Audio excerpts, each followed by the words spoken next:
দেখো বন্ধুরা, শীত বিদায় নিচ্ছে, বসন্ত এসে যাচ্ছে।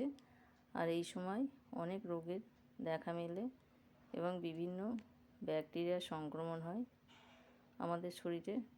বিশেষ করে সর্দি, কাশি, গলার সংক্রমণ দেখা দেয় আমাদের শরীরে। এইগুলি থেকে রেহাই পেতে প্রকৃতি আমাদের সাজিয়ে দিয়েছে সজনে ফুল।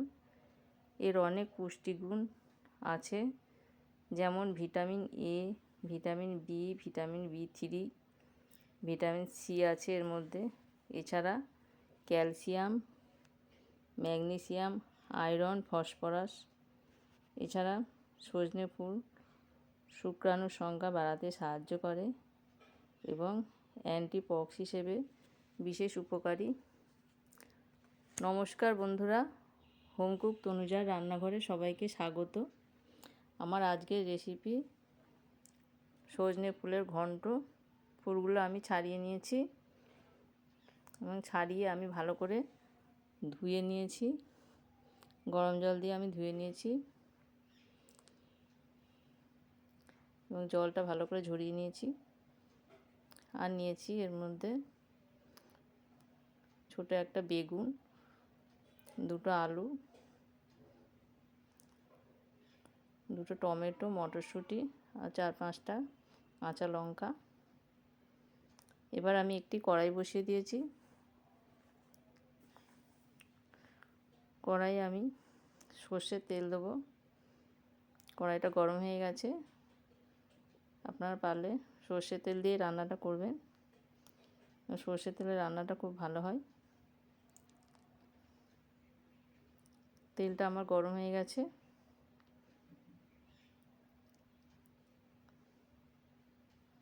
এবার আমি এর মধ্যে বেগুনগুলো দিয়ে ভেজে নেব।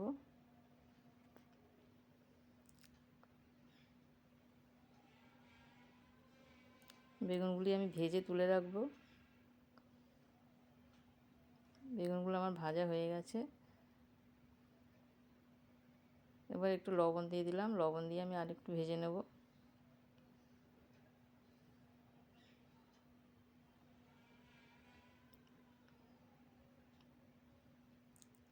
বেগুনগুলো আমার ভাজা ভাজা হয়ে গেছে। এবার আমি এটা একটা পাত্রে তুলে রাখলাম।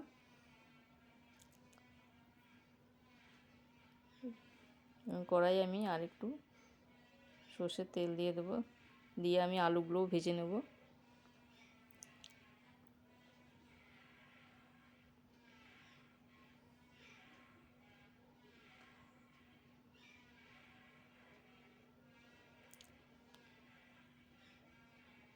এই সময় সজনে ফুল খাওয়া খুবই উপকারী।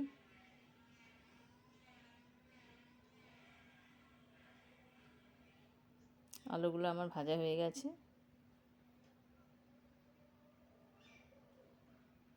এবার একটি পাত্রে আমি আলুগুলো তুলে নিলাম।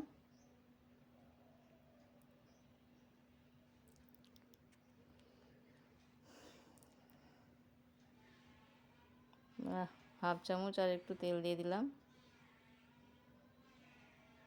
দিয়ে আমি দুটো তেজপাতা, একটা শুকনো লঙ্কা,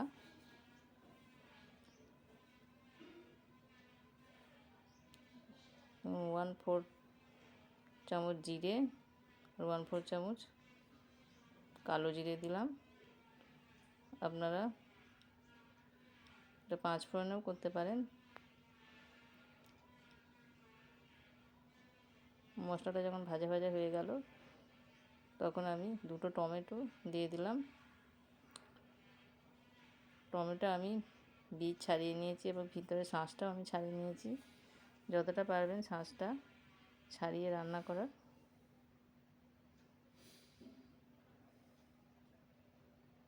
এর মধ্যে আমি একটু লবণও দিয়ে দিয়েছিলাম। দেখো লবণটা দিয়ে এটা সুন্দর গলে গেছে। এবার আমি জিরে এবং আদার পেস্টটা দিয়ে দিলাম।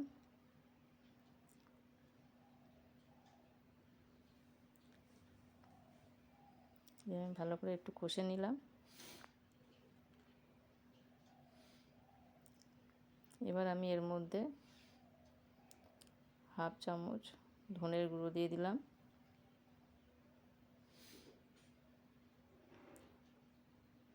আর দিয়ে দেবো 1 চামচ হলুদ, দিয়ে আর একটু নেড়ে চেড়ে নেব।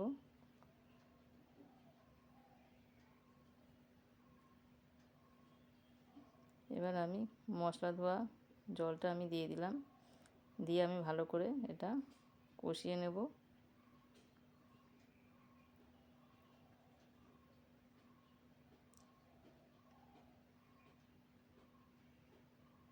মশলাটা আমার কষা হয়ে গেছে। এবার আমি মটরশুঁটিগুলো দিয়ে দিলাম, মটরশুঁটিগুলো দিয়ে আমি ফুলগুলো আমি দিয়ে দিলাম, দিয়ে আমি আরেকবার ভালো করে কষিয়ে নেব।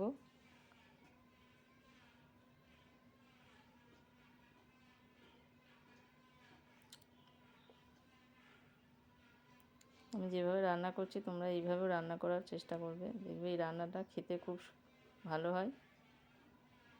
আমি অনেকভাবে ট্রাই করেছি, কিন্তু এই রান্নাটা খেতে আমার বেশি ভালো লাগে, সেই জন্য আমি এইভাবেই রান্নাটা করছি।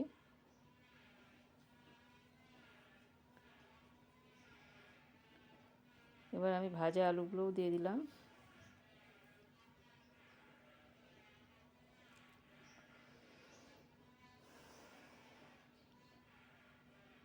আমি এর মধ্যে জল দিয়ে ঢাকা দিয়ে দিয়েছি 5 মিনিটের জন্য। এবার ঢাকনাটা খুলে নিলাম, নিয়ে আরেকটু আমি নাড়িয়ে নেব।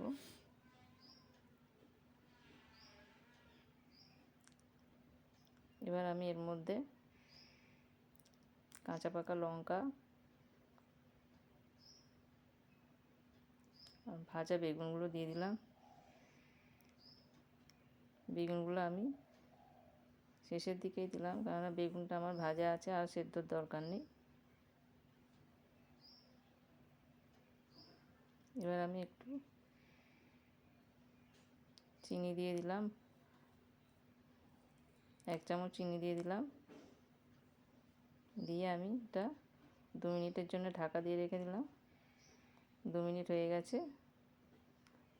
দেখো আমার রান্নাটি রেডি। তোমরা এইভাবেই রান্নাটি করবে, করে কমেন্ট করে জানাবে কেমন হয়েছে। আর এই রেসিপিটি যদি তোমাদের ভালো লাগে তোমরা লাইক, কমেন্ট ও শেয়ার করবে। আর যারা এখনও সাবস্ক্রাইব করোনি তারা একটি সাবস্ক্রাইব করে পাশে থাকা বেল আইকনটা প্রেস করে দেবে, তাহলে পরের নোটিফিকেশন সবার আগে তোমাদের কাছে পৌঁছে যাবে।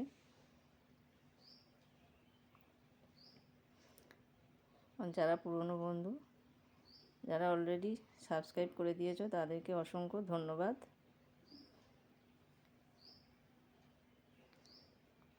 তোমরা ভালো থেকো, সুস্থ থেকো, টাটা।